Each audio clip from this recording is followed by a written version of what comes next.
Bonjour à tous, bonjour à toutes. Bienvenue dans ce workshop de rentrée de la communauté Les entreprises s'engagent. Nous sommes ravis de vous retrouver pour cette nouvelle année et nous allons commencer cette année sur le thème de la jeunesse parce que ce workshop sera consacré à l'insertion professionnelle des jeunes. Comme d'habitude, nous allons passer 1 heure ensemble pour vous présenter tous les outils et tous les dispositifs qui sont à votre disposition, à la fois pour accompagner et pour recruter de jeunes talents. N'hésitez pas, comme d'habitude, à poser toutes vos questions sur le chat et à interpeller également nos différents intervenants afin que nous relayions les questions auprès d'eux. Pour commencer, sans plus attendre, nous allons accueillir Sylvain Raymond, qui est directeur général de la communauté Les entreprises s'engagent et qui va nous introduire ce workshop. Bienvenue, Sylvain. Merci Sigrid, bonjour à toutes, bonjour à tous. Alors d'abord, mes meilleurs voeux à l'ensemble de nos membres, de nos parties prenantes, de nos partenaires, de nos leaders, animateurs, référents, toute la force vive de la communauté Les entreprises s'engagent, bien sûr en mon nom, mais au nom de toute notre gouvernance, que ce soit le haut-commissaire Thibaut Guilluy, notre coprésidente Sylvie Giano, le ministre, bien sûr, de tutelle Olivier Dussopt. On a fait beaucoup ensemble en 2022. On a fait beaucoup ensemble, notamment sur le sujet de la jeunesse. Vous êtes de plus en plus nombreux et nombreuses à vous mobiliser autour des grands défis de la communauté Les entreprises s'engagent. On a des défis qui sont un peu des fils rouges depuis la création de la communauté en juillet 2018 par le président de la République. Le défi de l'inclusion, de comment on ouvre nos entreprises à des publics éloignés de l'emploi, quel que soit leur profil, quel que soit leur parcours, parfois des accidents de vie qui les amènent à ces situations.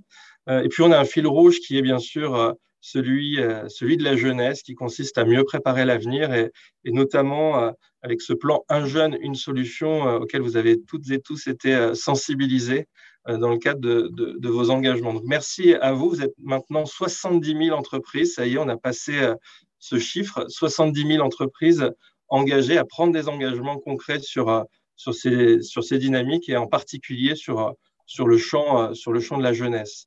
Alors, c'est un sujet, en effet, que vous savez, qui est très, très important pour les entreprises s'engagent. Le plan Un jeune, une solution était positionné au cœur du plan de relance du gouvernement. Les entreprises s'engagent dès le départ, avaient mobilisé et consolidé la mobilisation des entreprises autour de ce plan, que ce soit à travers des ambitions en matière d'apprentissage, que ce soit en matière de dispositifs et ambitions en matière de dispositifs tels que le mentorat, bien sûr, le dispositif Un jeune, un mentor, que ce soit dans les dynamiques d'accueil des jeunes en stage, en job étudiant, job d'été également, et également dans le cadre du contrat d'engagement jeune pour les jeunes les plus éloignés de l'emploi. Vous voyez, la dynamique sur cette thématique, elle se poursuit à travers des ambitions nouvelles, notamment celle de l'alternance, puisque un cap a été fixé, l'objectif du million d'alternants qui est déjà fixé par le gouvernement et auquel les entreprises s'engagent, les membres des entreprises s'engagent devront contribuer à leur échelle. Et c'est véritablement une thématique qui restera centrale pour nous sur l'année 2023. Également, en effet, au cœur des préoccupations, le sujet du mentorat. Le mentorat, dans le cadre du plan Un jeune, une solution, c'est un peu le liant entre l'ensemble des dispositifs. On promeut, comme Elisabeth Borne le fait, un droit effectif au mentorat pour chaque jeune en France qui en a le besoin. Et les ambitions en 2023, là encore, sont extrêmement importantes. C'est l'ambition de plus de 200 000 jeunes accompagnés d'ici la fin d'année. Puis c'est l'ambition pour nous de faire en sorte qu'il y ait de plus en plus de collaborateurs des entreprises membres de la communauté qui s'y engagent à leur tour dans le cadre du plan Un jeune, un mentor. Je vois Nathalie et bien sûr on citera également tous les autres dispositifs qui viennent également en encadrement de ces parcours que vous pouvez offrir au sein de vos entreprises pour les jeunes, pour mieux les former, pour mieux les accueillir, pour mieux manager les talents. Immersion facilitée en est un et d'autres vous seront présentés ce matin. Voilà. Le dernier point, parce que c'est vrai que c'est un élément qui est sans doute le point d'ancrage, la base, la racine de tous ces sujets. Parce qu'on va beaucoup travailler en 2023 avec Carole Grandjean notamment sur le lien entre l'école et l'entreprise. Plus tôt on sera en capacité de sensibiliser, d'accompagner les jeunes vers ce qu'est l'entreprise et notamment l'entreprise engagée, moins justement on aura de problématiques d'inclusion et d'insertion professionnelle de nos jeunes demain. Voilà, donc voilà pour les grands défis de 2023. Voilà aussi pour tous les remerciements qui m'incombent à direction de tous nos membres et tous les membres de la communauté Les Entreprises s'engagent. Dernier remerciement, bien sûr, à Sigrid et à toute son équipe, à tous les intervenants qui ont accepté de témoigner aujourd'hui et à tous les membres qui s'y engagent au quotidien à nos côtés sur un sujet aussi important qui est de préparer l'avenir et continuer à faire en sorte qu'aucun jeune ne reste sur le bord de la route en 2023 compris. Merci à vous. Merci beaucoup, Sylvain. Je vous propose qu'on commence tout de suite donc, les différentes interventions et on va commencer par vous présenter les outils et les dispositifs qui vous permettent de faire découvrir à la fois votre secteur d'activité, votre entreprise et vos métiers aux jeunes. Donc, pour commencer, on va parler d'un dispositif que vous connaissez sûrement, qui est le stage de troisième et qui est le stage de découverte, donc qui permet aux collégiens de découvrir votre entreprise. Et pour cela, nous allons accueillir Frédéric Bourtoumieux, qui est directeur du programme éducation au sein de l'Agence nationale de la cohésion des territoires et qui va nous présenter un outil qui peut vous être utile pour ouvrir votre entreprise et proposer à des jeunes de venir la découvrir, qui s'appelle donc Mon stage de troisième. C'est à vous, Frédéric. Bonjour Sigrid, bonjour à toutes et tous. Merci de votre invitation tout d'abord, et comme l'a fait l'intervenant précédent, je vous adresse mes meilleurs vœux pour cette année 2023 et de projets en commun. Donc, on m'a demandé de présenter la plateforme des stages de troisième. La plateforme des stages de troisième, c'est une initiative qui a été prise en 2018, qui a été souhaitée par le président de la République et qui faisait d'un constat que vous connaissez sans doute, ou que vous avez également constaté de votre côté, c'est la nécessité d'ouvrir le champ des possibles pour les élèves des quartiers et de l'éducation prioritaire, notamment. Vous avez des réseaux d'éducation prioritaire, REP et REP+, qui ont un moindre accès, moindre réseau familial et personnel pour avoir une diversité d'accès à des offres de stage, notamment en matière de troisième, qui est un peu la première brique dans le parcours d'orientation qui est le leur vers l'orientation professionnelle. Donc, ce stage de troisième est assez important. On sait que dans d'autres zones, les enfants bénéficient d'un réseau familial et personnel important qui leur permet d'accéder à des expériences, on va dire, pour pouvoir vérifier leur appétence pour tel et tel métier. Et c'est vrai que ces élèves des quartiers, et notamment des REP et des REP+, ont ce manque de réseau et généralement vont dans des stages de proximité, mais qui finalement ne constituent pas la base nécessaire pour peut-être constituer une première brique à leur projet d'orientation. Donc, le président de la République a souhaité la création de cette plateforme des stages de troisième, qui a été lancée en 2018 et qui est pilotée conjointement par l'ANCT, par la Direction générale de l'enseignement scolaire, bien évidemment, puisque c'est de cette administration que relève l'organisation des stages de troisième dans les établissements scolaires, et également de la DGAFP, la Direction générale de la fonction publique, puisque vous allez le voir dans ma présentation, on essaie également de mobiliser tout le champ de la fonction publique, ce qui vous concerne moins aujourd'hui évidemment, pour l'offre de stage. Cette plateforme des stages de troisième, très concrètement, elle s'est fixée comme objectif d'offrir une diversité et une quantité, on va dire, d'offres qui permettent à ces élèves d'avoir le choix, c'est-à-dire qu'ils puissent avoir suffisamment d'offres pour pouvoir aller regarder et peut-être faire des choix en fonction de leur appétence réciproque. Donc, l'objectif, c'est d'offrir au minimum 30 000 stages chaque année à ces jeunes des quartiers. Et depuis le début de la plateforme, on arrive à peu près à atteindre cet objectif, notamment grâce aux entreprises, parce que ça, il faut le dire, je pense que, et ça a été rappelé avant moi, l'investissement des entreprises sur ce champ-là et ce champ de la jeunesse est important et est ancien, il ne date pas d'aujourd'hui. Et c'est vrai que sur ces 30 000 stages, on a un objectif de 15 000 stages avec les entreprises et de 15 000 stages avec la fonction publique. Et on peut dire et je vous remercie en cela, les entreprises se mobilisent grandement puisqu'on arrive généralement à atteindre cet objectif. C'est pas pour ça qu'il faut arrêter l'effort, hein, évidemment. Et la présentation d'aujourd'hui, elle est aussi, elle a vocation à, peut-être certains d'entre vous n'ont pas encore été vers la plateforme Mon Stage de Troisième, n'ont peut-être pas contribué encore, n'ont peut-être pas proposé des offres au travers de cette plateforme des stages de Troisième qui s'adresse donc exclusivement aux élèves des banlieues, mais je ne peux que vous inviter à le faire. Donc voilà un petit peu ce que je voulais vous dire sur cette plateforme Mon Stage de Troisième. Je crois qu'après moi, il y aura également un témoignage du fonctionnement de cette plateforme. Nous pouvons également, avec ma collègue Yasmina Achidi, ici présente, tenter de répondre à quelques questions qui seraient des questions techniques. Pour le reste, je peux, et ce sera la conclusion de mon intervention, vous inviter à vous rendre sur la plateforme monstagedetroisième.fr et à commenter, à venir peut-être des offres, alors peut-être pour cette année, puisque vous savez que la campagne des offres de stage, généralement pour les troisièmes, le gros, on va dire, des élèves fait son stage entre la période du avant Noël et après Noël. Donc, on est en fin, on va dire, de campagne. Mais il faut tout de suite commencer à réfléchir à la campagne de l'année prochaine. Donc, je ne peux que vous inviter à vous mobiliser toutes et tous, comme vous l'avez fait jusqu'à aujourd'hui, au bénéfice de ces élèves.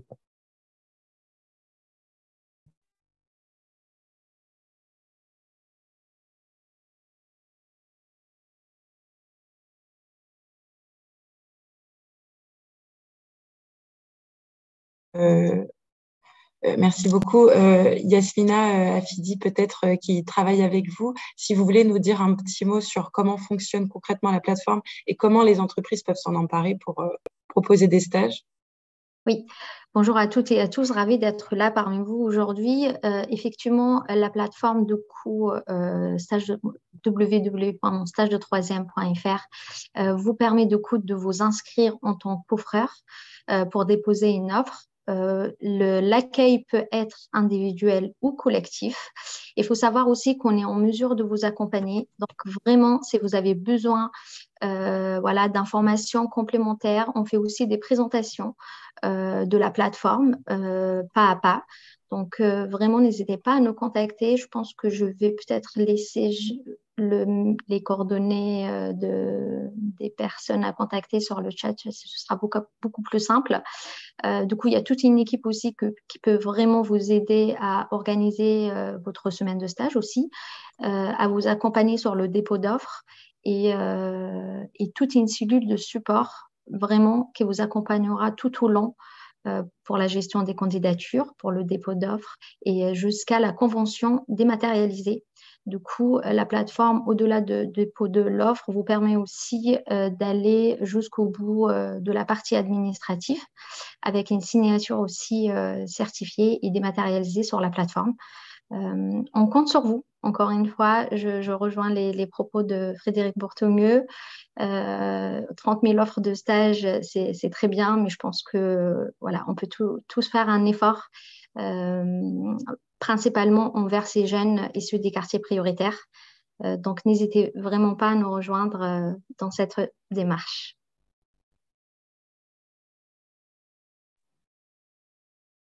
Merci beaucoup, Yasmina. Donc, en effet, on vous a mis les liens vers la plateforme dans le chat. On vous mettra également les coordonnées qui ont été mentionnées. Et encore une fois, donc, on a besoin de vous. Donc, si votre entreprise n'est pas encore référencée sur la plateforme, n'hésitez pas.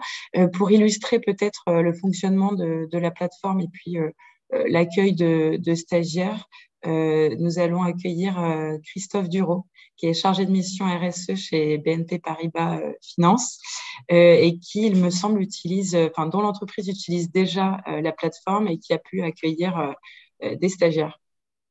Oui, tout à fait. Bonjour à toutes et à tous. Merci pour l'invitation et puis pour ce partage d'expérience. Donc, je vais déjà parler au nom du groupe, puisque le groupe BNP Paribas, dans le cadre de Pacte, s'engage à accueillir chaque année, depuis maintenant 4 ans, c'est la 5e année, 1500 collégiens des zones d'éducation prioritaires pour leur stage de troisième. À notre niveau, BNP Paribas Personal Finance, en fait, s'engage chaque année à recevoir, sous un format de stage collectif, pour échanger aussi sur le sujet, parce que c'est important, ça permet de créer aussi une dynamique, une centaine de jeunes sur nos 10 sites. Donc, nous avons 2 sites en Île-de-France, 8 en province. Et donc, l'ensemble des collaborateurs et des sites sont sollicités pour accueillir ces collégiens sans réseau. Pour ce faire, puisque l'objectif de 1500 est ambitieux, donc chaque entité participe à hauteur de sa contribution pour atteindre ces 1500, En fait, on s'appuie à la fois sur les relations existantes que l'on a sur d'autres actions d'engagement sociétal avec les collèges, les associations qui accompagnent des jeunes, collégiens ou voire même au niveau des académies et les chargés de relations école-entreprise. Et bien entendu, on s'appuie sur la plateforme Mon Stage de troisième. À titre illustratif, il peut parler concrètement chiffres. Pour cette année scolaire 2022-2023, on a déposé 12 propositions de stage. Depuis le mois de novembre, on a commencé à accueillir des collégiens en novembre. Et ce n'est pas terminé puisqu'on prévoit encore, on accueille encore et on va en accueillir jusqu'à la semaine du 13 février, voire peut-être même sur notre site nantais une semaine en mars. On a aujourd'hui à date 17-18 candidatures qui ont été retenues. Et sur l'ensemble des collégiens que l'on accueille, on va dire tous les outils de sourcing différents, on a accueilli pas loin de 80 collégiens à date sur nos différents sites. On en attend à peu près une vingtaine d'ici mi-mars. Voilà, donc on a opté pour un format de stage collectif, ce qui permet d'organiser des ateliers sur différentes thématiques. Au-delà de la présentation de l'entreprise, de notre activité, c'est leur faire comprendre l'importance des codes de communication dans une entreprise. On fait des ateliers afin de les sensibiliser sur la gestion de leur argent, voilà, comment on gère mon argent de poche ou demain mon budget personnel. On les sensibilise à travers un serious game sur le numérique responsable. Bien sûr, il y a un atelier pour les accompagner sur la rédaction de leur rapport de stage. Et puis, on fait intervenir différents collaborateurs qui viennent parler de leur parcours et de leur métier et répondre à leurs questions. Donc, c'est des ateliers qui sont animés par nos collaborateurs engagés. On a une communauté et un programme également de mécénat qui leur permet de se dégager du temps sur leur temps de travail. Donc, ils sont enchantés de partager leur temps et leur expérience avec ces jeunes collégiens. Donc, c'est un retour positif à la fois des collégiens et des collaborateurs. Et puis, je citerai un verbatim d'un collégien à la fin de la semaine de stage. Voilà, c'était un stage très instructif. J'ai appris énormément de choses. J'espère revenir ici pour de l'alternance. Voilà pour ce retour d'expérience. Merci beaucoup, Christophe. C'est très inspirant. Le point avec l'alternance, c'est aussi assez logique et on en parlera juste après. Donc, on invite vraiment toutes les entreprises à se référencer sur la plateforme et à accueillir en stage de découverte des jeunes. Et il y a un accompagnement, j'insiste parce que c'est aussi important, il y a vraiment un accompagnement de l'équipe. Voilà, ça c'est important, puisqu'il y a eu des nouveautés aussi, avec notamment cette fameuse convention qui peut être dématérialisée.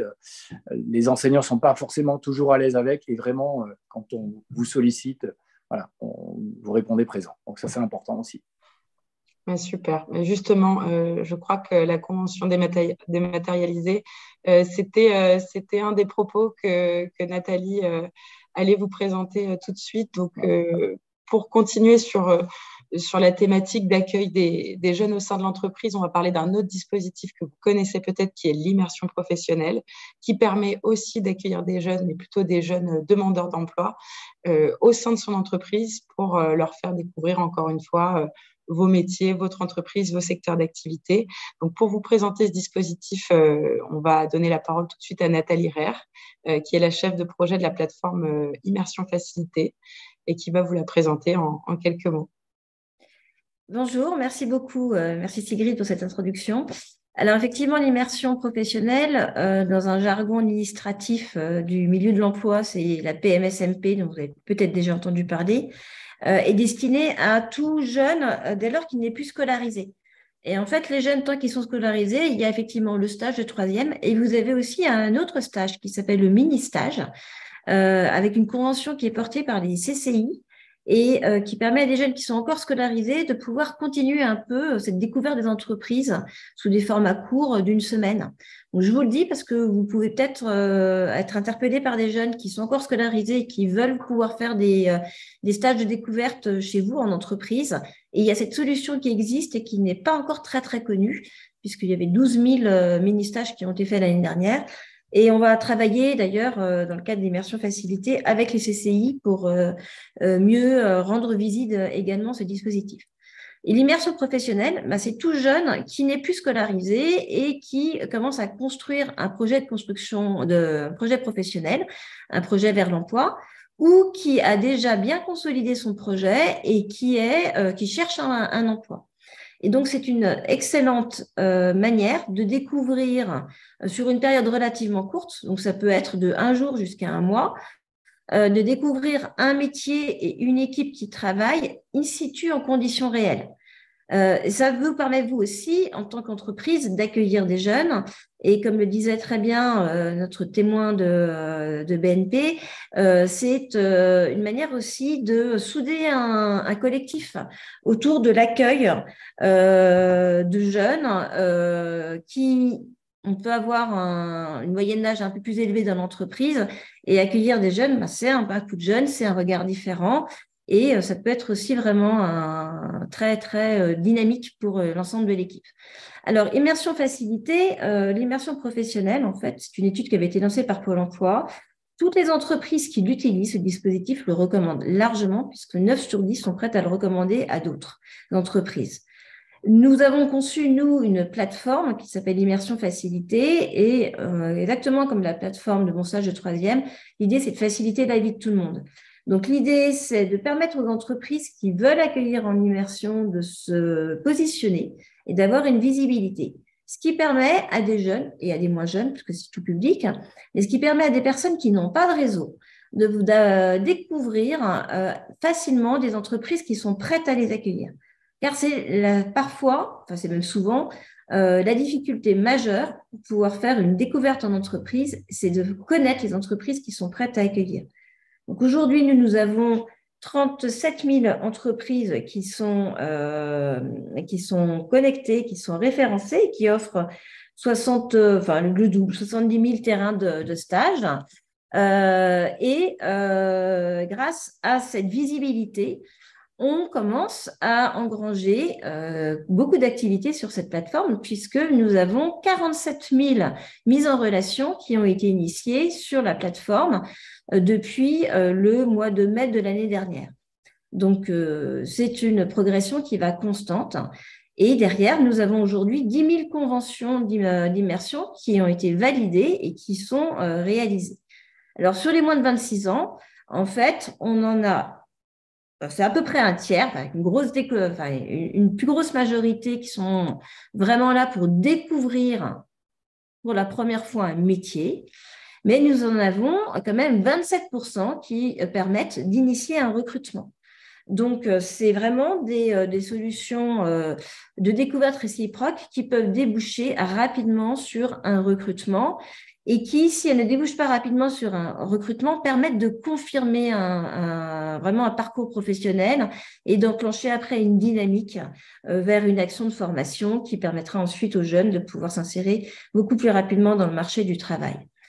Donc, nous, derrière, nous avons également, effectivement, ce que je dis, cette mise en relation. Donc, on initie une demande et on peut derrière, une fois que la mise en relation est faite et qu'une entreprise est d'accord pour accueillir un jeune, on va initier également une convention dématérialisée qui va permettre à l'entreprise d'être couverte et de se dédouaner du risque accident du travail, aux jeunes d'être couverts également, et aux conseillers derrière de pouvoir vérifier ce qui a été fait et de pouvoir se rendre compte que le jeune est bien dans cette dynamique de découverte de métier. Alors, pour les entreprises, j'en ai dit un petit mot. L'intérêt d'être présent, c'est que ça vous permet d'être visible, ça permet aux jeunes de vous trouver, de vous découvrir. Ça vous permet aussi de faire connaître les métiers sur lesquels il y a un problème d'attractivité. Et ce qui va permettre du coup aux conseillers qui accompagnent les jeunes de pouvoir les inciter à venir découvrir plus facilement ces métiers qui sont méconnus, qui sont méconnus ou qui ne font pas envie, et qui pourtant sont des métiers qui recrutent et qui permettent derrière une sécurité dans l'emploi. Et comme je vous l'ai dit, ça permet une démarche inclusive. Nous allons avoir un témoin, excusez-moi, je viens d'avaler un moucheron dans la gorge et c'est assez désagréable. Donc, nous allons avoir le témoignage. Je ne vais pas continuer. truc complètement stupide. Voilà, ça va aller un peu mieux. Je vais un peu essayer de retrouver ma voix. Je crois que je vais passer la main tout de suite à notre témoin, parce qu'autrement, vous risquez vraiment complètement de me perdre. Il va pouvoir vous parler beaucoup mieux de moi, de l'expérience d'accueillir quelqu'un en immersion professionnelle, un jeune, ce qui lui a permis du coup de pouvoir proposer un emploi, un CDI à ce jeune. Donc, je vais passer la main à Tanguy. Excusez-moi pour ce petit problème en direct. D'avaler un moucheron, c'est particulièrement désagréable comme expérience. À vous, Tanguy. Je vais essayer de prendre le relais au mieux possible. Bonjour à tous. Déjà, effectivement, merci de votre invitation. Je renouvelle également mes vœux de 2023 à tous et à toutes. Donc, moi, je suis responsable d'une agence spécialisée dans l'entretien de la maison qui s'appelle la Compagnie des Lavandières. Donc, sur un marché effectivement très concurrentiel, sur lequel effectivement les difficultés de recrutement sont quotidiennes. Soit effectivement par méconnaissance de nos métiers, soit par dévalorisation malheureusement de notre métier. Et dans le cadre effectivement donc, de notre entreprise, on veut remettre justement de la valeur humaine dans nos métiers. Et plutôt que de recruter effectivement des compétences, on recrute en fait des personnes et des personnalités, des profils. Et pour ça, effectivement, donc, la PSNLP, l'immersion professionnelle, effectivement, est parfaite pour nous. Et dans mon cas, par exemple, dans l'ouverture d'une nouvelle agence au mois de décembre, j'ai rencontré effectivement beaucoup de candidats qui étaient avec des profils plus ou moins intéressants. Et une des personnes, effectivement, Hugo, donc la personne, effectivement, qui s'est présentée à moi, avait un parcours un peu atypique. Euh, Ça allait effectivement d'un passage par l'armée avec de l'intérim, mais pas d'expérience en fait réellement dans le service à la personne. Et donc, j'ai décidé, effectivement, avec lui, avec un profil très intéressant, de lui proposer donc, une immersion pendant une semaine pour valider un peu son projet. Est-ce qu'effectivement, c'est un métier qui pourrait l'intéresser? Et si effectivement, il se sentait effectivement de pouvoir éventuellement s'inscrire dans un projet professionnel dans le service à la personne. Et après une semaine, où ça s'est vraiment très, très bien passé. Donc, il est venu effectivement me suivre en agence, il est allé sur le terrain, il a rencontré des clients. Donc, on a vraiment vu effectivement tous les aspects de notre métier. Et bien, à la fin effectivement de la semaine, on s'est donné quelques jours de réflexion, donc ce week-end de réflexion. Le lundi, on s'est recontacté. Et moi, effectivement, j'étais convaincu effectivement d'avoir trouvé en fait une personne qui pourrait effectivement s'inscrire dans notre projet. Lui-même effectivement a fait le même, en tout cas, a eu la même idée. Et donc voilà, donc il a été embauché il y a maintenant une dizaine de jours maintenant en CDI. Donc voilà, et donc il est parti effectivement avec nous donc, dans un nouveau projet professionnel et dans une nouvelle aventure qui, j'espère effectivement, va durer le plus longtemps possible.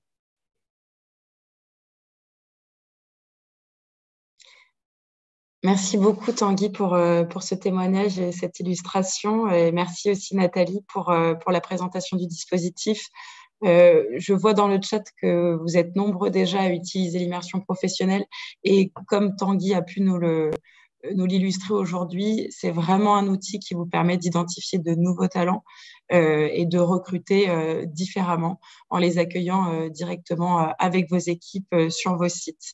Dans le chat, vous êtes nombreux aussi à faire mention de passerelles entre l'immersion professionnelle et d'autres dispositifs comme l'alternance, et ça tombe bien parce que c'est le sujet que nous allons aborder tout de suite. Vous le savez, les aides à l'alternance qui avaient été initiées dans le cadre du plan Un jeune, une solution ont été prolongées. Je sais que vous êtes nombreux à vous poser des questions, j'imagine, sur les conditions d'obtention de ces aides. Et donc, pour ça, nous allons accueillir Laetitia Leroy, qui est en charge des sujets alternance au sein du ministère du Travail et qui va pouvoir vous expliquer ça de manière très claire et pédagogique. C'est à vous, Laetitia. Merci Sigrid. Bonjour à tous. Meilleurs vœux également. Donc, effectivement, je voulais vous faire un point sur les aides en 2023 pour les employeurs d'alternants. Comme vous le disiez, Sigrid, depuis le 1er juillet 2020 jusqu'au 31 décembre 2022, avait été mise en place une aide exceptionnelle pour accompagner les employeurs d'alternants dans le cadre de la crise sanitaire du Covid. En 2023, le gouvernement souhaite poursuivre son engagement auprès des employeurs, puisque malgré la reprise, les difficultés de recrutement sur le marché du travail persistent. Donc, le soutien du gouvernement au déploiement de l'alternance se manifeste par une aide d'un montant de 6 000 € qui sera versée à toutes les entreprises pour les contrats conclus avec un alternant, qu'il soit mineur ou majeur, du 1er janvier au 31 décembre 2023, pour la première année d'exécution du contrat. Ce nouveau dispositif répond à un triple objectif: susciter votre engagement à vous, celui des entreprises, en les soutenant dès la première année dans le projet de recrutement d'un alternant, favoriser l'embauche d'apprentis sur les niveaux bac ou inférieurs et dans les plus petites entreprises, puisque l'aide 2023 est augmentée de 1 000 € par rapport à l'aide exceptionnelle pour les alternants mineurs, et enfin rendre le dispositif plus lisible pour les jeunes et les employeurs. Cette aide s'applique également pour les contrats de professionnalisation, mais pour les personnes de moins de 30 ans seulement. Alors là, je vous ai mis un tableau qui permet de comparer le dispositif d'aide 2023 par rapport à l'aide exceptionnelle qui avait lieu jusqu'au 31 décembre 2022. Donc, on voit que les différences, c'est le montant selon l'âge de l'alternant. Le montant, il est, comme je vous le disais, de 6 000 € pour tous les alternants, alors qu'il était seulement de 5 000 € pour les mineurs sur l'aide exceptionnelle. Pour le niveau de diplôme, ça n'a pas changé. Donc, toujours du CAP jusqu'au niveau 7 du RNCP. Les employeurs concernés, c'est la même chose que l'aide exceptionnelle. Donc, pour les entreprises de moins de 250 salariés, elles touchent l'aide sans condition. En revanche, pour les entreprises de 250 salariés et plus, elles doivent s'engager à atteindre un seuil d'alternant ou de contrat favorisant l'insertion professionnelle dans leurs effectifs au 31 décembre 2024 pour l'aide 2023, mais nous y reviendrons juste après. Et la subtilité, si je peux l'exprimer ainsi, c'est le lien avec l'aide unique, puisque l'aide exceptionnelle, l'aide unique prenait le relais de l'aide exceptionnelle sur les années 2 et 3 pour les employeurs qui étaient éligibles à cette aide lors de la mise en œuvre de l'aide exceptionnelle. Là, l'aide 2023 remplace purement et simplement l'aide unique.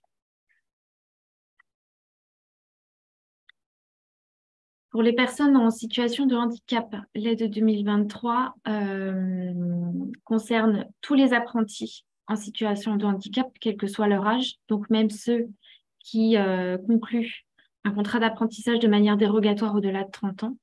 En revanche, ce n'est pas le cas pour les salariés en contrat de pro. L'articulation avec l'aide unique, donc c'est ce que je vous disais, l'aide exceptionnelle, elle s'articulait avec l'aide unique qui prenait le relais pour les années 2 et 3 pour les employeurs qui étaient éligibles à cette aide. Donc, les employeurs de moins de 250 salariés qui embauchaient un apprenti en formation jusqu'au bac ou au bac +2 dans les Outre-mer. Là, pour l'aide 2023, il n'y a pas de relais de l'aide unique puisque l'aide 2023 la remplace. Les questions qu'on nous a fréquemment posées, c'est savoir est-ce qu'il y a 2 aides en 2023? Non, il n'y en a qu'une. Le dispositif de l'aide unique et de l'aide exceptionnelle convergent vers une seule et même aide en 2023 d'un montant de 6 000 € pour la première année de contrat seulement. Il n'est donc pas possible de bénéficier de l'aide unique pour les 2e et 3e années de contrat. Et enfin, est-ce que l'aide 2023 est pérenne?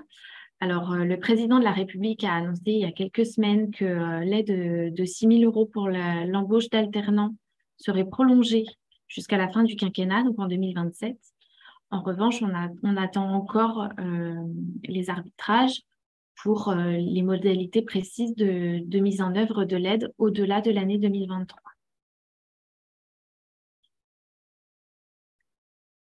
Je voulais vous rappeler quelques points de vigilance pour vous, employeurs. Donc, l'employeur doit transmettre le contrat d'apprentissage à son opérateur de compétences qui procède à son dépôt auprès du ministère du Travail. L'employeur doit ensuite déclarer chaque mois la DSN de son apprenti. Si cette DSN n'est pas transmise ou qu'il y a des erreurs, l'aide peut être interrompue. Et pour les employeurs de 250 salariés et plus, ils doivent envoyer à l'ASP un acte d'engagement dans les 8 mois maximum après la conclusion du contrat. Donc, acte d'engagement à respecter un quota d'alternants et de contrats, mais j'y reviens juste après. Si cet acte d'engagement n'est pas transmis, l'aide n'est pas versée. Donc, pour les employeurs de 250 salariés et plus, il y a deux modalités d'atteinte de ce fameux seuil. Soit avoir atteint 5% minimum de contrats favorisant l'insertion professionnelle, donc contrat d'apprentissage, contrat de pro, les VIE et les CIFRE, dans l'effectif total salarié annuel au 31 décembre 2024, soit atteindre au moins 3% d'alternants, donc seulement contrat de pro et contrat d'apprentissage, dans l'effectif salarié total annuel au 31 décembre 2024, et avoir connu une progression d'au moins 10% de ces alternants par rapport au 31 décembre 2023. Et ça, c'était les mêmes critères que l'aide exceptionnelle. Ça n'a pas changé. Là, je vous indique, selon la date de signature de contrat, la date d'atteinte du seuil pour les employeurs de 250 salariés et plus, et la date du contrôle de l'ASP de ce seuil. Donc, pour les contrats conclus en 2023, l'atteinte du seuil est vérifiée au 31 décembre 2024 et l'ASP contrôle l'atteinte de ce seuil au premier semestre 2025. Et donc, en dernière page du slide qui vous sera transmis, parce que j'imagine que la question est posée dans le chat, des liens utiles, les pages du site du ministère du Travail, le guide pratique à destination des employeurs que nous avions mis en place au moment de l'aide exceptionnelle et qui a été mis à jour à l'aune de l'aide 2023, et le site de l'ASP pour l'acte d'engagement qui sera mis sur le site dans les prochaines semaines. Merci beaucoup, Laetitia, pour toutes ces informations. Pour vous répondre dans le chat, oui, nous vous transmettrons le support de présentation par mail avec le lien vers le replay, comme d'habitude. Et nous allons vous transmettre dans le chat aussi tous les liens qui ont été mentionnés, comme le guide employeur, la foire aux questions, etc. Merci beaucoup, Laetitia. Pour illustrer peut-être concrètement l'accueil en alternance, nous allons accueillir cette fois Anne Touré, qui est responsable développement des talents au sein de la Française des Jeux et qui va être en capacité de nous préciser quels sont les facteurs d'une expérience d'accueil d'alternants réussis, parce qu'il me semble que votre entreprise a l'habitude d'accueillir un certain nombre d'alternants.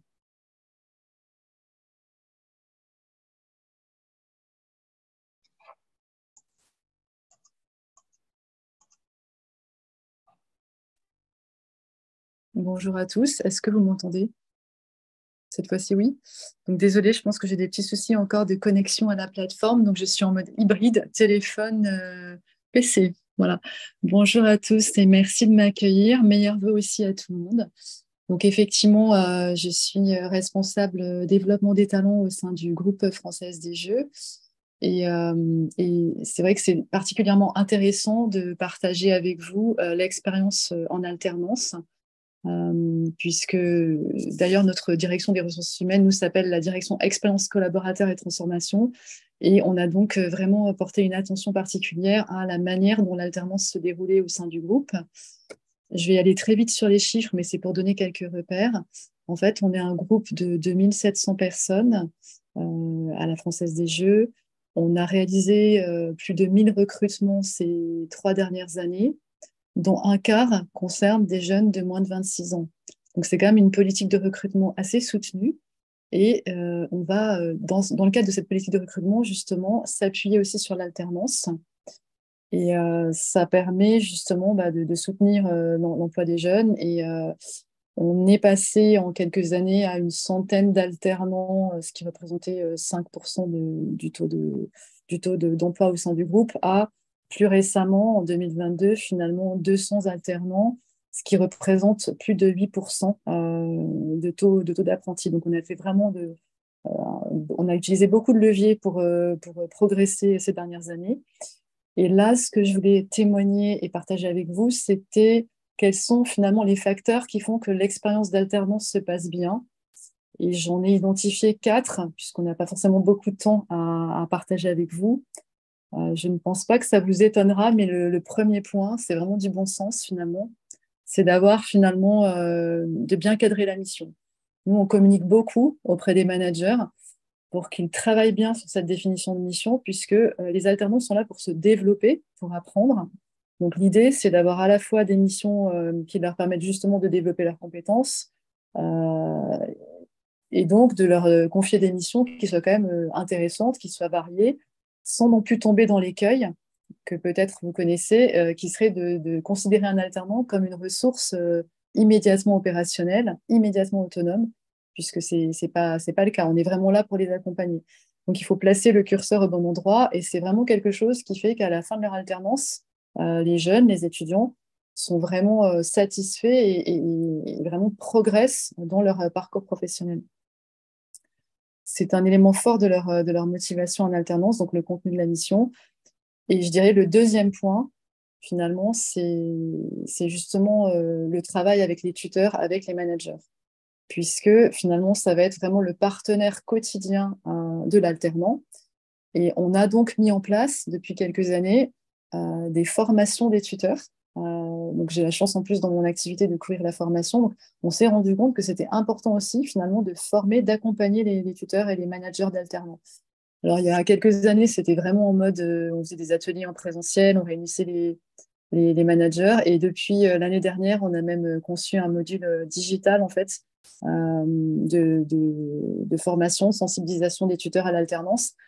Et dans ce module, l'un des points clés, c'est ce qui ressort lorsqu'on faisait des entretiens avec les alternances. Ils sont en attente en fait d'une culture du feedback assez développée.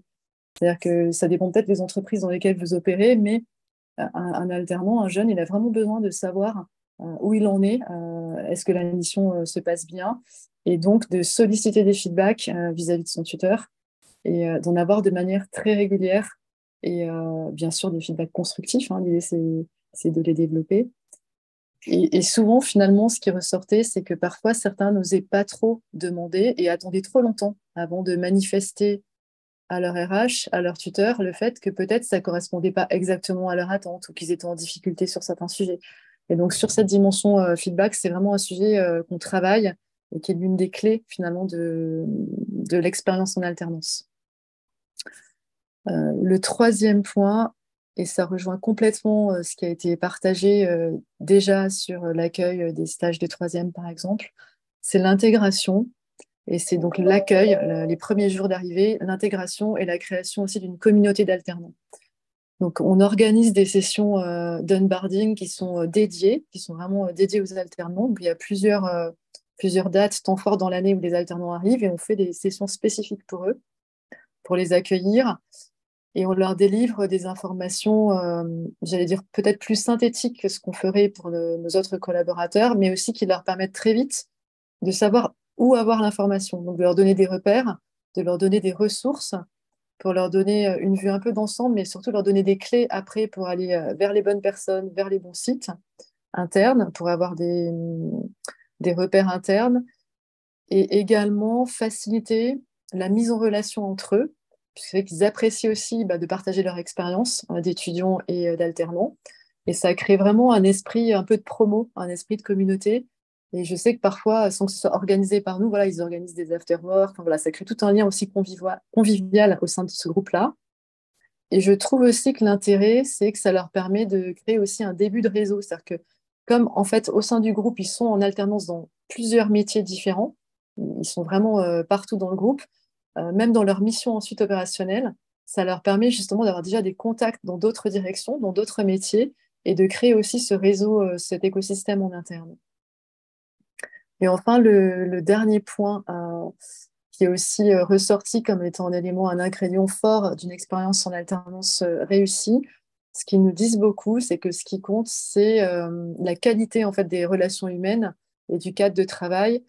Et les mots derrière ça, concrètement, qui sont mis, c'est la notion de respect, notamment en particulier du respect de la diversité, la notion aussi de relation, j'allais dire, authentique, simple, donc authentique entre les différents collaborateurs, et également la notion d'accessibilité et de disponibilité des personnes. Encore une fois, je pense que ce qu'on retient, nous, en tout cas, c'est ce côté partenaire au quotidien, coaching au quotidien de l'alternant. Et il faut que les personnes, du coup, soient faciles d'accès, disponibles. Et c'est ce qui fait que finalement, ça accélère aussi la montée en compétences, que très rapidement, les alternants deviennent à l'aise, deviennent autonomes. Et moi, ce que je dirais en conclusion, c'est que, à titre aussi personnel, pour avoir par exemple 2 alternants en ce moment dans mon équipe, je trouve ça toujours assez impressionnant, assez spectaculaire, un peu la transformation finalement entre l'alternant qu'on voit arriver au début et ce qu'il devient au bout de quelques mois. Et je trouve qu'il y a à la fois un bénéfice sur, bien sûr, des compétences métiers techniques, mais aussi des bénéfices incroyables sur tout ce qui est capital relationnel, j'allais dire un peu maturité professionnelle, lien avec l'entreprise, lien avec le monde professionnel. Et c'est vrai que même si on n'arrive pas toujours, bien sûr, à intégrer, à embaucher derrière l'ensemble des alternants qu'on accompagne, on le fait bien sûr pour un nombre important d'entre eux, mais c'est pas possible de le faire pour tous. On les sent vraiment plus armés pour la suite. On essaye aussi d'ailleurs de les accompagner pour cela, de leur proposer aussi des ateliers pour faire leur CV, de les entraîner à passer des entretiens, etc. Et sincèrement, c'est une super expérience et j'encourage vraiment les étudiants à se lancer dans l'alternance et les entreprises à les accueillir. C'est une expérience super enrichissante pour tout le monde. Et nous, on va continuer, on est vraiment dans cette logique de démarche d'amélioration continue. Donc, on travaille aussi, on a travaillé depuis 5 ans là, on se fait certifier avec une certification qui s'appelle Happy Trainees, que vous connaissez peut-être. Et là, on voit en 5 ans, donc en accompagnant tous ces dispositifs, on est à un taux de recommandation de l'expérience d'alternance de 98%. Donc, ça prouve voilà, que tous les alternants qui ont une expérience ici, voilà, ça s'est très bien passé. C'est finalement nos meilleurs ambassadeurs. Et ça ne veut pas dire que voilà, il ne faut pas à chaque fois se re-questionner et continuer à encore mieux les accompagner. Et sincèrement, c'est une démarche continue, mais c'est extrêmement, extrêmement réjouissant. Et vraiment, je vous engage tous à y aller. Et on va continuer à œuvrer dans ce sens. On va aussi travailler avec notre fondation d'entreprise pour renforcer aussi nos actions vis-à-vis des jeunes les plus vulnérables, les plus fragilisés, puisque ça aussi, c'est un axe important pour nous. On est très engagés aussi sur ces sujets-là. On a la chance d'avoir une fondation d'entreprise dont l'objet est d'œuvrer pour l'égalité des chances et qui rentre là dans une nouvelle mandature de 5 ans avec un budget, une dotation importante et une attention particulière aussi portée aux jeunes. Donc, on va aussi continuer à agir pour soutenir l'emploi des jeunes. Je ne vois pas forcément les questions au chat, donc n'hésitez pas s'il y a des petits points à partager. Merci beaucoup, Anne. Merci pour ce partage d'expérience, ce partage de bonnes pratiques. En effet, dans le chat, je vois que ça a été très apprécié et ça a phosphoré. Donc, Sylvain l'avait mentionné en introduction, mais nous espérons que collectivement, nous atteindrons le million d'alternants recrutés cette année. Et donc, vous y participez toutes et tous. Donc, merci encore. Pour conclure ce workshop, nous allons passer sur le dernier sujet qui va nous occuper aujourd'hui, qui est le sujet du mentorat. C'est un sujet qui est très important, vous le savez, parce que c'est un bel outil qui permet de lutter contre les inégalités, de lever l'autocensure, mais aussi de faire évoluer le regard des jeunes sur le monde du travail, sur vos métiers, vos secteurs d'activité, vos entreprises. C'est un sujet d'autant plus important que le mois de janvier est synonyme de mentorat parce que c'est le mois du mentorat. Je crois même qu'aujourd'hui, c'est le jour du mentorat. Donc, pour vous expliquer tout cela et vous présenter comment votre entreprise peut s'engager dans une démarche de mentorat, nous allons accueillir Nicolas Viennot, qui est directeur général du collectif Mentorat, pour nous préciser tout ça. Bienvenue, Nicolas. Merci Sigrid. Bonjour à tous, bonjour à toutes. J'espère que vous m'entendez bien. Donc, je suis Nicolas Viennot, le directeur du collectif Mentorat. Bonne année à tous et merci de participer à ce workshop. Je vais avoir donc ce privilège de vous présenter ce qu'est le mentorat, ce que sont nos actions, et puis surtout la façon dont, en tant qu'entreprise, vous pouvez vous engager en faveur du mentorat. Alors, d'abord, très succinctement, le collectif Mentorat, qu'est-ce que c'est? Nous sommes une association tête de réseau, c'est-à-dire que nous fédérons 72 associations qui toutes développent des programmes de mentorat social tournés vers la jeunesse. Donc, notre objectif avec nos membres, c'est de développer au maximum le mentorat, qu'il puisse toucher le maximum de jeunes ayant des difficultés ou des besoins auxquels le mentorat est susceptible de répondre. On a 3 types d'actions en tant que structure tête de réseau. Vous les voyez hein, sur la slide. D'abord, on souhaite porter un plaidoyer pour un droit au mentorat pour tous les jeunes qui en ont besoin. Donc, réussir à aller chercher tous les jeunes qui pourraient bénéficier de mentorat. Donner plus de visibilité au mentorat vis-à-vis du grand public. Deuxième grand type d'action, réunir tout l'écosystème du mentorat, le faire grandir, impliquer toujours plus de parties prenantes, que ce soit des partenaires privés ou des partenaires publics. Et puis, troisième grand type d'action de notre part, nous accompagnons nos organisations membres vers un mentorat de qualité. On a des objectifs quantitatifs, hein, toucher plus de jeunes, mais aussi qualitatifs, être en mesure de proposer des programmes qui suivent des standards de qualité. Gage de confiance pour les jeunes, pour leurs familles, pour les mentors qui s'engagent et pour les institutions. Voilà, donc il y a encore 2 ans, seuls 30 000 jeunes étaient accompagnés par un mentor. En 2022, on a la fierté d'avoir au total accompagné 150 000 jeunes et on vise encore davantage cette année en 2023. C'est vrai que c'est moi qui ai la télécommande. Tac. Alors, qu'est-ce que le mentorat au juste? C'est une action d'accompagnement individuel d'un jeune par un mentor. Le jeune est volontaire, il souhaite être accompagné. Le mentor, de son côté, est bénévole et volontaire également. Et il y a un troisième type d'acteur hein, dans le paysage, c'est l'association qui sert de tiers de confiance et qui déploie son expertise pour identifier les jeunes qui en ont le plus besoin, identifier les mentors prêts à s'engager, les mettre en relation et assurer un suivi des binômes dans la durée. Et la durée, c'est bien un élément assez essentiel de notre définition du mentorat, dans la mesure où, en s'inscrivant dans la durée, le binôme peut gagner en confiance entre le mentor et le mentoré. Le jeune peut avoir des besoins qui évoluent dans le temps et le mentor est là pour y répondre. Et puis, c'est évidemment une relation horizontale, d'égal à égal. C'est le jeune qui fait état de ses besoins, donc c'est tout sauf descendant. Et puis, on va le voir après, hein, le jeune comme le mentor tire des bénéfices de ce mentorat. Alors, les enjeux du mentorat, Sigrid le disait en introduction, c'est d'amener le jeune à gagner davantage confiance en lui, à lui ouvrir le champ des possibles, élargir son horizon. Et c'est valable quel que soit l'âge du jeune. C'est là-dessus que je veux venir à présent. Nos associations, au total, accompagnent des jeunes qui vont de 5 ans à 30 ans. Donc, les objectifs que je viens d'énoncer sont transversaux et sont complétés par des objectifs plus spécifiques, évidemment, selon l'âge du jeune.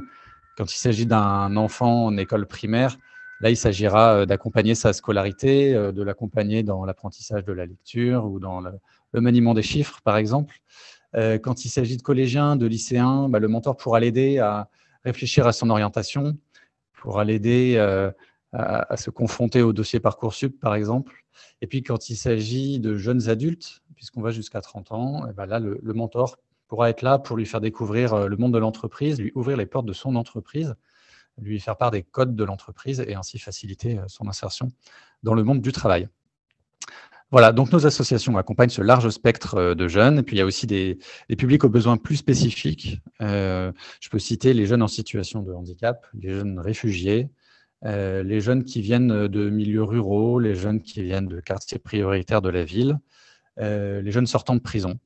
Voilà, et à travers ces programmes diversifiés, on touche donc un public diversifié, ce qui doit nous aider à aller vers ce droit au mentorat que nous appelons de nos voeux. Ce qui correspond à pas mal de possibilités d'engagement pour vous, entreprise, c'est-à-dire que on va voir que vous avez sans doute des objectifs RSE, des valeurs, des spécificités liées à votre métier. Et donc le mentorat, votre engagement dans le mentorat peut refléter ces valeurs, ces spécificités en fonction notamment du type de public que vous souhaiteriez vouloir accompagner et que vos collaborateurs pourraient accompagner en devenant mentor. Et donc, à ce sujet, sachez qu'être mentor n'implique pas d'avoir des compétences techniques spécifiques. On peut être mentor en étant cadre, on peut être mentor sans être cadre, on peut être un jeune diplômé, on peut avoir 35 ans d'expérience. Ce qui compte en devenant mentor, c'est d'être quelqu'un à l'écoute, d'avoir une forme d'empathie, d'avoir un petit peu de temps à consacrer aux jeunes 1 à 2 fois par mois, dans la durée, de manière régulière.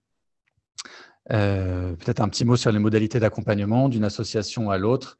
Le mentor rencontre le jeune soit à distance, soit sur son lieu de travail, soit dans des locaux de l'association, et parfois au domicile du jeune quand il s'agit d'enfants, parce que là, il y aura un enjeu bien particulier d'aller au-delà de l'enfant et d'aller à la rencontre des parents.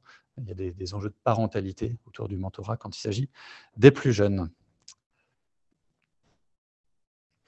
Alors, en 2 slides, on a la prétention de vous montrer ce panorama de nos associations et de vous montrer à quel point elles peuvent couvrir ce large public, depuis les écoliers jusqu'aux jeunes diplômés. Et puis, je parlais de publics spécifiques, on les voit avec cette tentative de cartographie.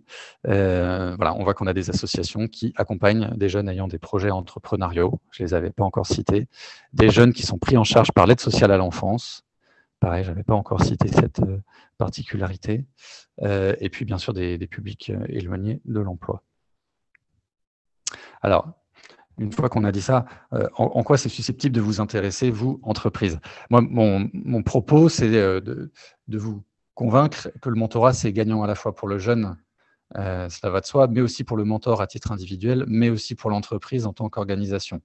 Alors, je ne voulais pas vous bombarder de chiffres, mais nos associations ont fait des études d'impact qui montrent que le mentorat est bien sûr bénéfique pour le jeune, bénéfique pour le mentor, bénéfique pour l'entreprise. Et si je fais un petit zoom sur les entreprises, quelles sont les raisons de l'engagement de l'entreprise dans le mentorat? C'est d'abord, sachez-le, c'est d'abord et avant tout un acte désintéressé. L'entreprise, en s'engageant dans le mentorat, va contribuer à s'inscrire dans une société plus solidaire, plus fraternelle, une société qui crée du lien entre des gens qui ne se seraient jamais rencontrés s'ils n'avaient pas été mentors et mentorés, entre des gens de milieux différents, parfois de territoires différents. Donc c'est d'abord à ça que correspond l'engagement de l'entreprise, bien entendu. L'entreprise, en s'engageant dans le mentorat, trouve là un moyen aussi de mieux comprendre les aspirations de la jeune génération, et c'est parfois, là ça commence à être potentiellement un petit peu intéressé quand des entreprises ciblent les jeunes parmi leur clientèle. Il s'agit de comprendre ces jeunes, de comprendre ce qu'ils souhaitent, de comprendre qui ils sont, et le mentorat est un bon moyen pour ça.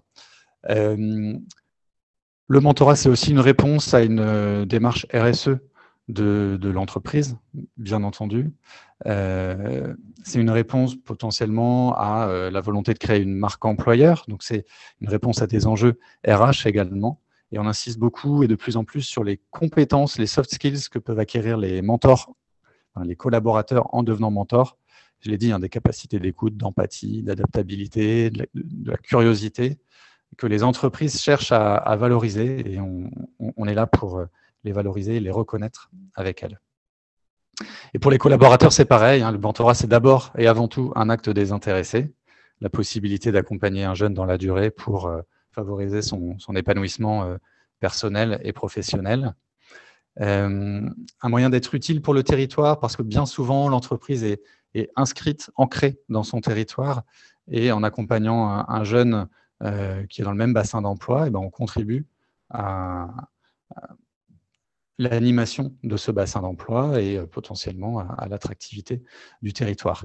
Et puis, je l'ai dit, pour le collaborateur, être mentor renforce sa confiance en lui-même. C'est un moyen aussi de créer des liens très transversaux avec ses collègues qui sont potentiellement eux aussi mentors, de créer une communauté de mentors et d'aller au-delà de la hiérarchie ou de la sectorisation d'une entreprise. Voilà, alors très concrètement, comment, en tant que dirigeant d'entreprise, en tant que responsable RH ou responsable RSE, vous pourriez engager votre entreprise? Ce que nous, collectif Mentorat, nous cherchons à promouvoir, c'est de faciliter des partenariats entre votre entreprise et nos associations membres. Des partenariats qui prévoient la mobilisation d'un certain nombre de vos collaborateurs et le plus souvent, quand c'est possible, un soutien financier, parce que je l'ai dit, l'association, elle développe son expertise pour aller chercher les jeunes, aller chercher les mentors, les suivre dans la durée. Et c'est en ça qu'elles ont besoin de soutien financier qui viennent du public, mais qui viennent aussi de partenaires entreprises. Il manque sur cette slide quelque chose d'important, un contact, des coordonnées. Donc, ça peut être inscrit dans le chat. N'hésitez pas à me contacter sur mon adresse mail ou via la boîte contact de notre site lementorat.fr ou via la plateforme Un jeune, un mentor, bien sûr, pour que je puisse en discuter avec vous et qu'on puisse essayer de concrétiser cette envie d'engagement de votre entreprise dans le mentorat. Merci beaucoup. Merci beaucoup, Nicolas, pour cette présentation. Juste avant de nous quitter, je vous propose le témoignage d'un mentor pour illustrer concrètement comment est-ce que le mentorat, enfin la relation mentorale se matérialise. Donc pour ça, j'ai la chance d'accueillir Thibaut Morin, qui est portfolio développeur chez Siemens Software. Pardonnez mon anglais, je n'ai pas l'intitulé de votre poste en français. Et Thibaut, donc, il me semble que vous êtes mentor depuis quelques années avec l'association NQT qui fait partie du collectif Mentorat et que au cours de ces dernières années, vous avez accompagné une quinzaine de jeunes. Est-ce que vous pouvez nous en dire un petit peu plus?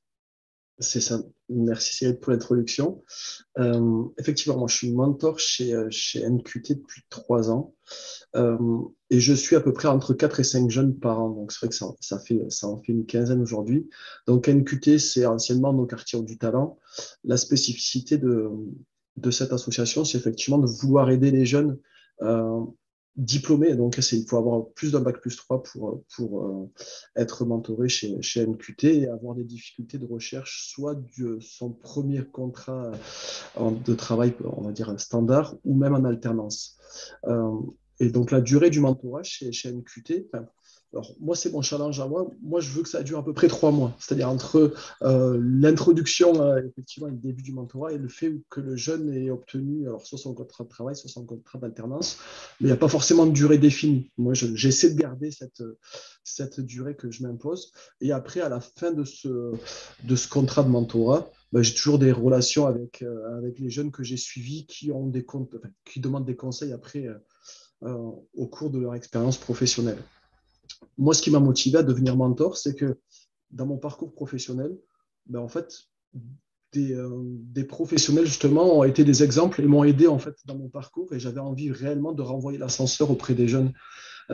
Et ce qui est assez marrant, c'est qu'en fait, les jeunes que je suis, la plupart, ils ont plus de diplômes que moi. Moi, j'ai un parcours assez hétéroclite, quoi. Donc, et c'est des jeunes qui ont un immense manque de confiance en eux. Donc, pour moi, c'est des diamants bruts. Et je suis là juste pour les polir un tout petit peu et en fait leur redonner confiance en eux pour qu'ils puissent atteindre leurs objectifs. Donc, pour moi, dans les 3 mois que je vous évoquais du mentorat, pour moi, il y a 3 étapes. Je les aide à cibler les entreprises sur lesquelles ils veulent, en fait, ils ont envie de travailler, parce que souvent, en fait, je m'aperçois qu'ils ont une approche où en fait ils sont prêts à prendre tout ce qui arrive entre guillemets sans forcément en fait avoir une réelle motivation pour postuler. Donc je renverse un petit peu la balance en leur disant voilà, dans quelle entreprise idéalement vous voulez postuler. Après voilà, vous avez la motivation, voilà, vous avez envie de travailler pour elle, donc on va travailler le CV pour vous vendre en fait auprès de ces entreprises et ensuite de travailler les modèles d'entretien. Donc c'est à peu près les 3 étapes que je pratique avec les jeunes, et pour moi ça m'apporte un équilibre dans ma vie professionnelle. Alors, je ne vais pas vous raconter toute ma vie, mais pour moi, en fait, quand j'avais fait des bilans de compétences, j'ai une fibre commerciale que je mets à neuf chez Siemens, mais j'avais en fait une fibre sociale qui, en fait, me permettait pas d'avoir un équilibre personnel, parce que professionnellement,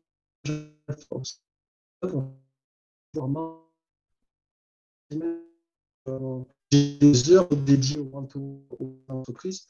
Ça va.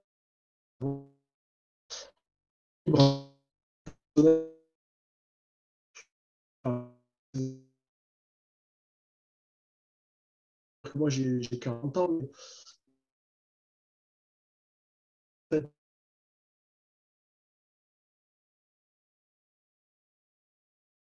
En fait, quelque chose qui est pour moi enrichissant, et c'est un enrichissement mutuel. Et c'est vraiment ce que, on va dire. Merci.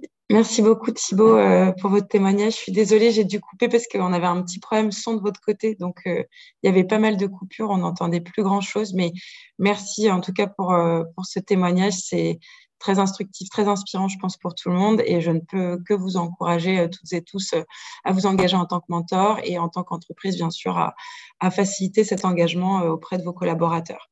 Il est maintenant l'heure de nous quitter. Je remercie tous les participants et j'espère que ce workshop, cette heure que nous venons de passer ensemble, vous a été très utile. Je remercie bien évidemment tous nos intervenants qui ont joué le jeu avec nous tout au long de ce workshop. Je remercie également Anna qui effectue son stage à nos côtés et qui m'a aidé à préparer ce workshop et qui a pu répondre aussi à vos questions dans le chat. Nous vous renverrons bien évidemment tous les liens, tous les supports de présentation ainsi que le replay par mail demain ou lundi, en tout début de semaine prochaine. Et nous vous donnons rendez-vous le jeudi 23 février prochain à 11h30, encore une fois, pour le prochain workshop qui sera cette fois-ci dédié à l'engagement des entreprises pour lutter contre la récidive. Et donc, nous vous enverrons tous ces détails, tous ces éléments par mail. À bientôt. Bonne journée à tous. Au revoir.